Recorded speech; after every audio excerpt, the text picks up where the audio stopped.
Can I start by taking you into a very real moment from my life?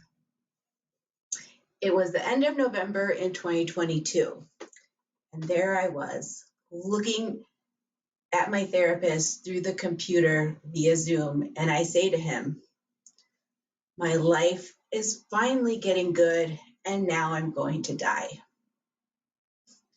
You see, about 4 weeks prior, I got that dreaded My Chart notification that read positive for C. diff. For the sixth time, my GI doc had already put me through a 10-day round of an antibiotic so strong they only allow you to be on it for 10 days, as well as a failed antibody infusion. My options were running very low at that time. I was stressed, scared, feeling like I failed at life somehow to get this kind of karma. And I truly believed I was looking death straight in the face. And that is the day I learned I didn't have your typical therapist. He did not ask why I thought that, how I felt about that, or anything else you'd expect a therapist to say. He looked me straight through that Zoom camera and said, well, that sounds like a limiting belief. I paused for a moment and said to myself, what is happening right now?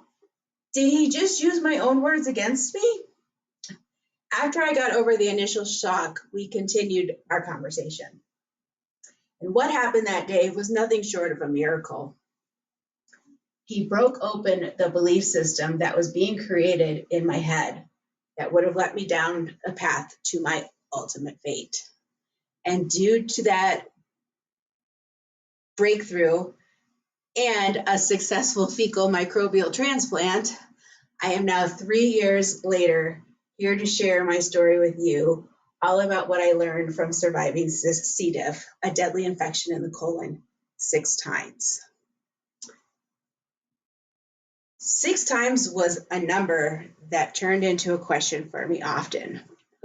Why did this keep happening? I was an overachiever in the worst way possible. It wasn't until a couple months after the FMT that I started to do some deep diving into why I experienced this in life. The recovery was worse than being sick. I was positive it didn't work. And after an emotional deep dive, I had discovered that somewhere along the line, I had developed a belief that I was a burden to my family and they were better off